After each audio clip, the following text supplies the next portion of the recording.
Hello, everybody. Hello. Everybody, please have a seat. Welcome to the White House. Thank you, Malachi, for the great introduction and being a great role model for the young people coming up behind you. I was watching the introduction on the screen. He's very telegenic. We might have to run him for something at some point. We're so proud of you, and I want to make sure that we introduce the other young men who are behind me as well, because they've got equally compelling stories. Devin Edwards, coming out of MBK Boston. Devin, wave after there you go. And as well as Bunker Hill Community College in Greater Boston. Jerron Hawkins, Howard University. White House Mentorship and Leadership Program. You already met Malachi. Noah McQueen, Morehouse College. One of our mentors. Luis Ramirez, MBK Oakland Career and Opportunity Fair.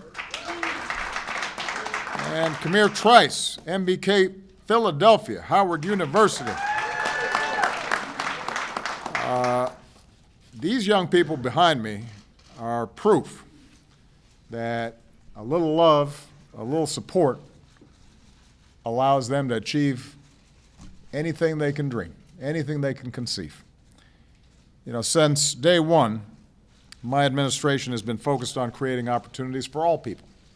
And by almost every measure, this country is better off than it was when I started. But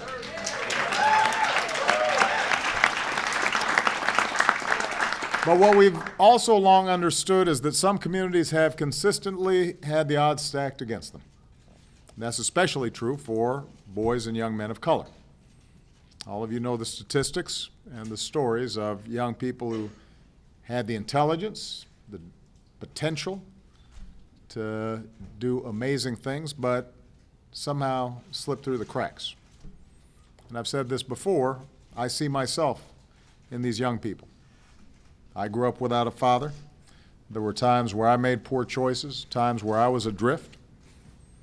The only difference between me and a lot of other young men is that I grew up in a more forgiving environment. I had people who encouraged me and gave me a second chance. And that's why Michelle and I have dedicated so much of our time to creating opportunities for young people. We know this is not just an urban problem. It's not just a people of color problem.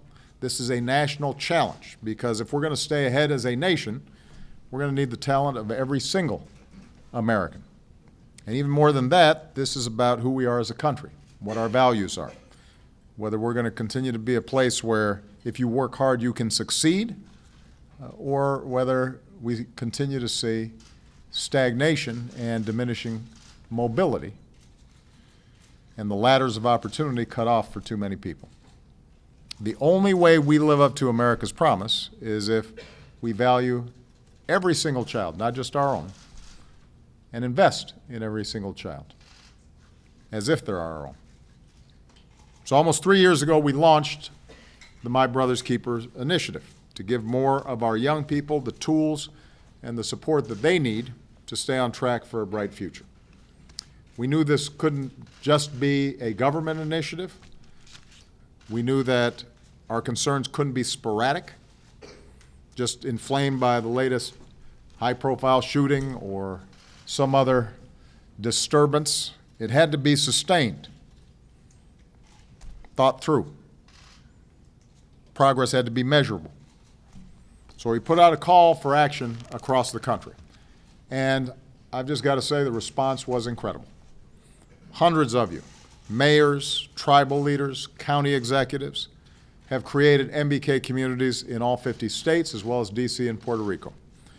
Businesses and foundations, many of whom are represented here today, are working across sectors and investing more than $1 billion in proven pathways for young people. In just a few years, the progress we've made is remarkable. So I just wanted to come by and say thank you. Thank you. Thank you for stepping up to the challenge.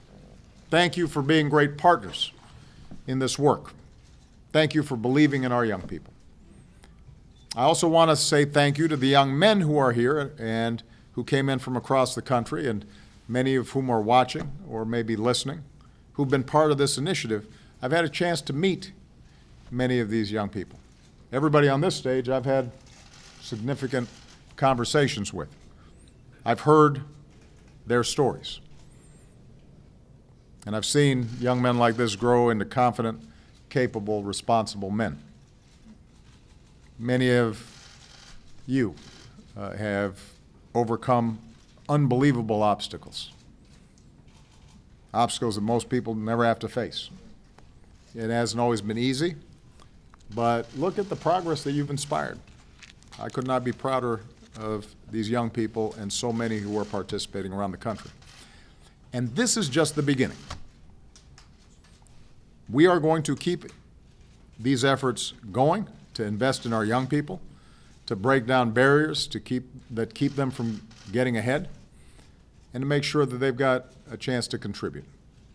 And we're going to need more of you to be mentors and role models and supporters for this next generation. As they keep moving up in the world, then we're going to call on them to reach back and invest in the folks who are coming behind them. And that's the final point I want to make. My Brother's Keeper was not about me. It was not about my presidency. It's not even just about Malachi and all these amazing young men behind me. It's about all of us working together, because ensuring that our young people can go as far as their dreams and hard work will take them is the single most important task that we have as a nation. It is the single most important thing we can do for our country's future. This is something I will be invested in for the rest of my life, and I look forward to continuing the journey with it. So the young people who are here, thank you. To folks who are investing and supporting this effort, thank you, but we are just scratching the surface. For every one of these young men, there are tens of thousands, hundreds of thousands who are not currently being reached.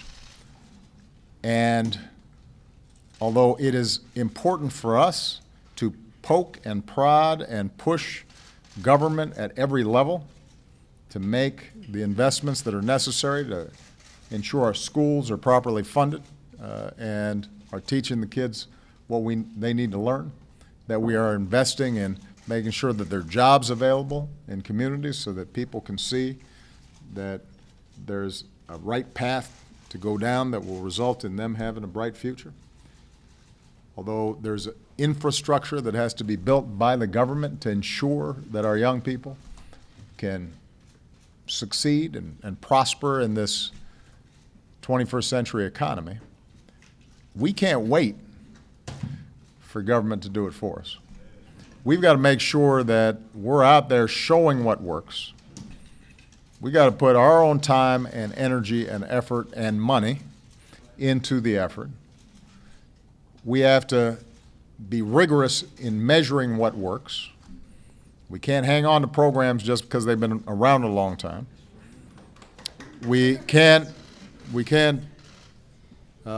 be protective of programs that have not produced results for young people, even if they've produced some jobs for some folks running them. And we have to make sure that we're casting a wide net so that we're not just cherry picking some kids who probably have so much drive they'd make it anyway. We've also got to go deep, including into places like juvenile facilities and our prisons, to make sure that some very still young people are reachable.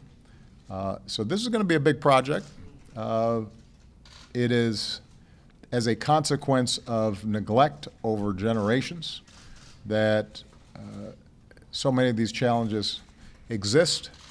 We shouldn't expect that we're going to solve these problems overnight, but we've got proof.